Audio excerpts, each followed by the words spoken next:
everyone, this is Tim from Your 6 Studios. Today in this video I'm going to show you how to factory reset your Samsung TV. So if you have a problem with it for whatever reason, you can just press settings, go to all settings right here, scroll all the way down, go to where it says general and privacy, scroll all the way down under here, go to factory data reset. All the settings will be returned to factory defaults. So you can do that right there. Otherwise, we can go down to support, and we could try fixing it just through here with maybe like a software update. And we can check for a software update.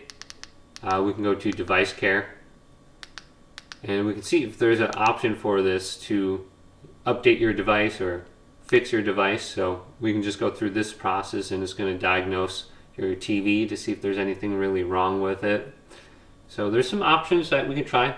Now you can always just leave your TV unplugged from the wall overnight too. Sometimes just doing that fixes whatever kind of syncing issues that you have, where your TV just doesn't work for whatever reason.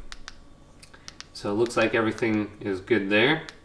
And we can go to manage storage, reset smart hub, request support, self-diagnose.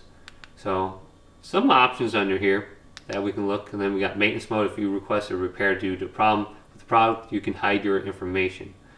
Okay, then we can just look at this. But hopefully this video did indeed help you out. If it did, leave it a big thumbs up and subscribe to my channel down below for more tech videos coming up next on Your 6 Studios.